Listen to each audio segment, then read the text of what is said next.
10 minutes after the house lights dimmed at London's storied Palladium, entire rows were already on their feet, but not for an ovation. Audiences who had paid up to £400 were filing toward the exits, shaking their heads and demanding cash back at the box office. Clips raced across YouTube and TikTok. The hashtag Evita exit hashtag exploded, and theater Twitter asked the same stunned question. How did a long-awaited West End revival implode before Act 1 even finished? The answer spirals far beyond a single bad night into a bare stage. A balcony stunt that gave the show's most iconic number away for free, and the lightning rod reputation of its 24-year-old star. But before we get to walkouts and refunds, we have to start with the moment the curtain rose on a stage that looked more like a rehearsal room than the world of Eva Peron. And that's where the trouble really began. The first thing ticket holders saw on the 14th of June wasn't glittering chandeliers or a 40-piece orchestra, it was emptiness. A single harsh spotlight cut across a cavernous void. No scenery, no musicians in the pit, barely a costume change in sight. Rachel Zegler drifted on in a plain white dress, her silhouette floating against a gray back wall like a specter in a warehouse. Conversations that usually die as the overture swells kept buzzing in the aisles. Is this really it? Where's the pageantry? Confusion turned to restlessness the moment the first number ended. Without the lush spectacle longtime fans associate with Evita, the minimalist staging felt too many, less bold reinvention, and more unfinished tech run.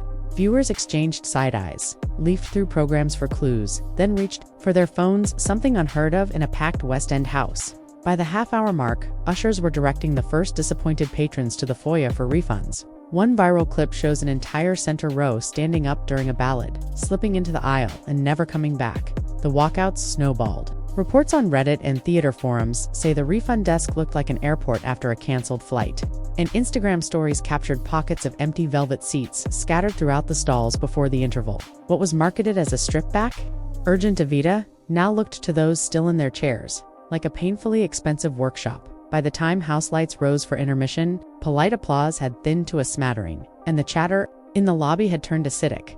"I could have streamed this at home," one furious theatergoer muttered while clutching a £350 ticket stub. Yet the evening's biggest shock hadn't even happened. Act 2 would send Eva Peron and the backlash out onto the street. Literally. But before the balcony battle ignited a media firestorm, the casting itself had already lit the fuse. 3 years ago, Rachel Zegler could do no wrong.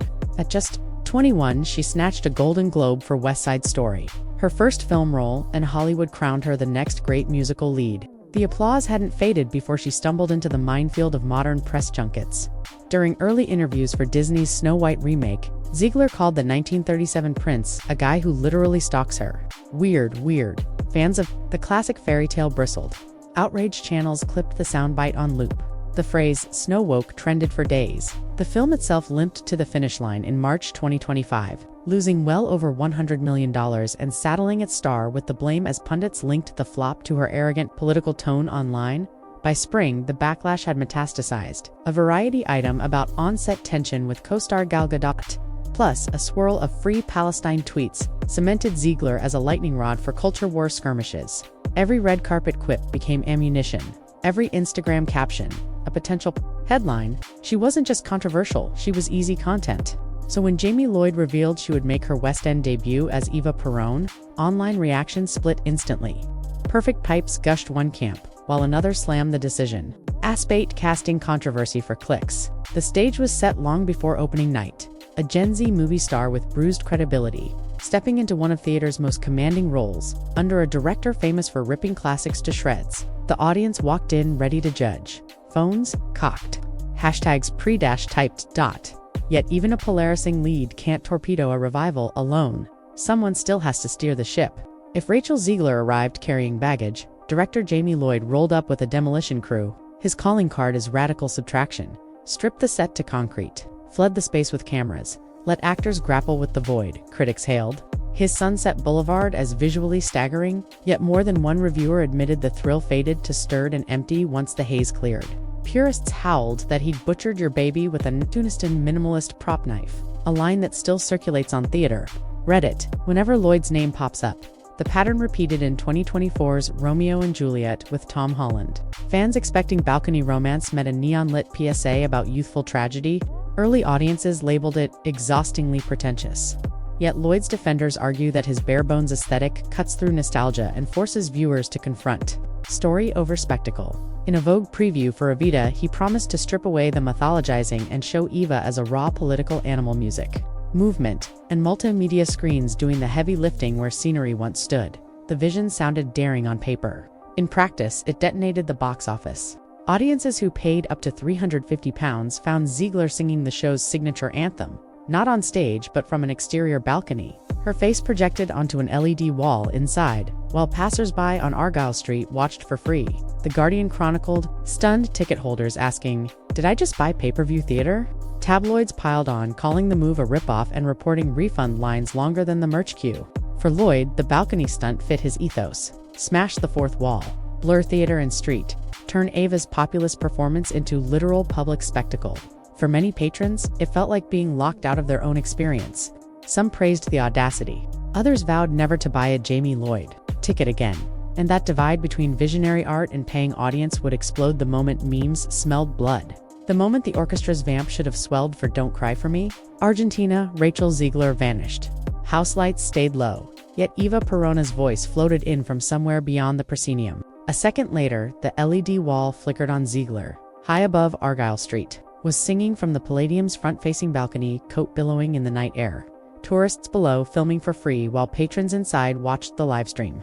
Like pay-per-view theater, audible gasps rippled through the stalls. Some thought it clever, Eva addressing the people in literal open air. Others felt hustled. They had paid up to £400 for the West End's most coveted seat, only to see the show's emotional summit relegated to an outdoor spectacle they could have streamed on a phone. The Guardian called it a democratizing stunt that accidentally gouges its own audience, while the Evening Standard tagged it bold but bordering on daylight robbery. Out on the pavement, the scene looked like a premiere. Passers-by whooped, TikTokers stacked ring lights on bike racks, and a spontaneous chant of Evita drowned out the orchestra's final chord. Inside, the applause was thinner and angrier. One man in a tux shouted, "I could have watched this on the curb," before marching straight to the foyer. Within minutes, front-of-house staff were fielding fresh refund demands. An usher telling a reporter it was the busiest complaint queue I've seen since COVID cancellations.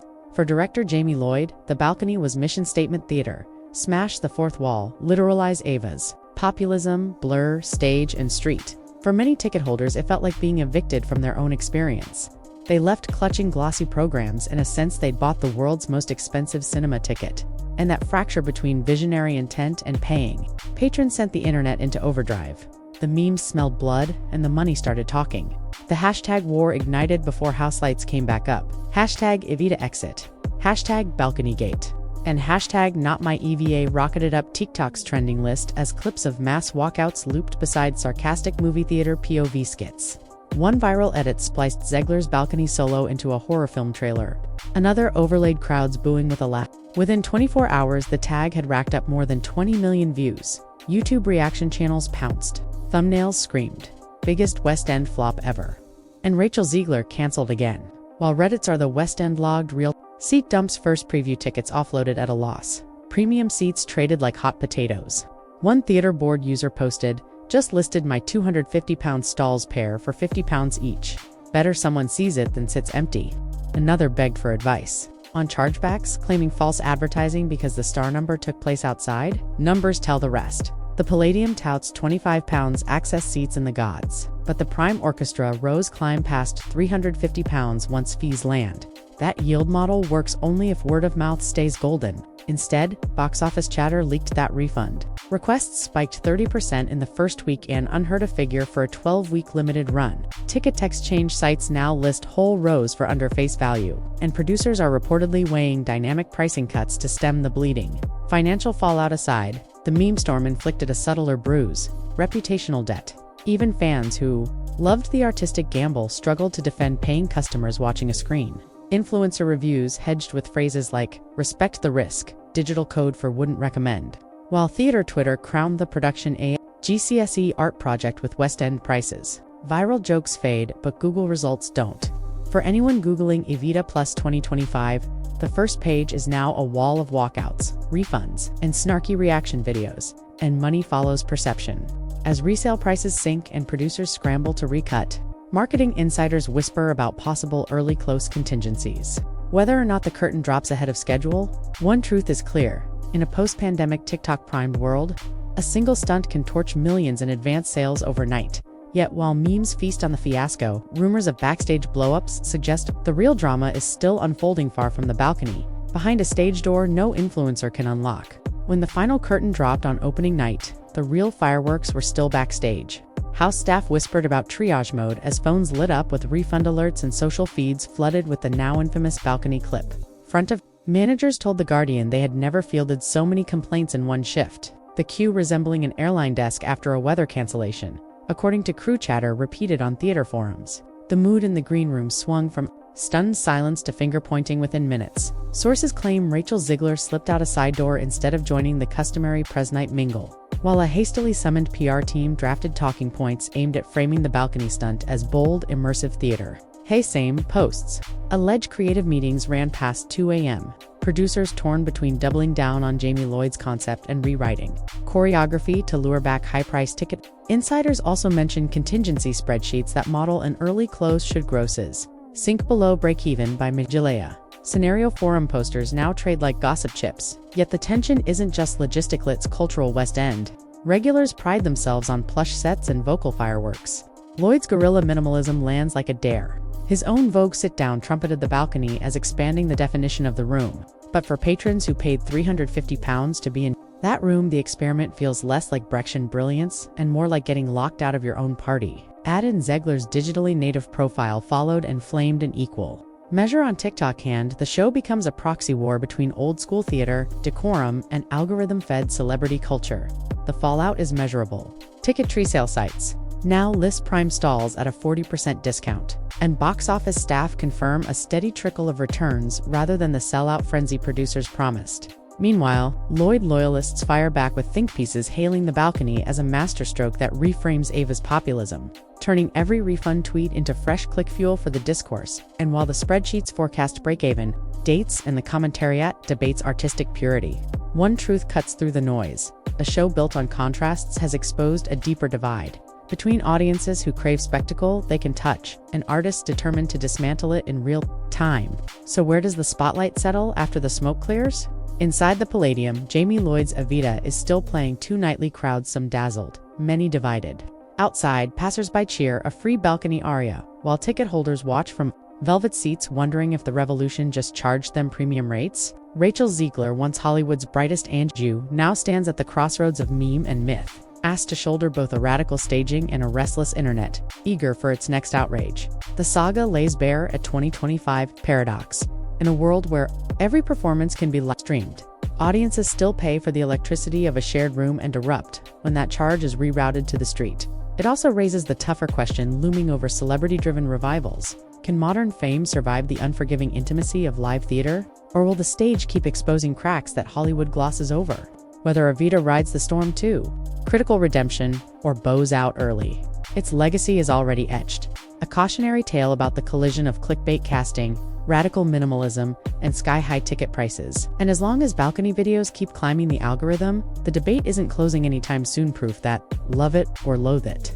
This revival has achieved the one thing every show dreams of. Nobody can look away.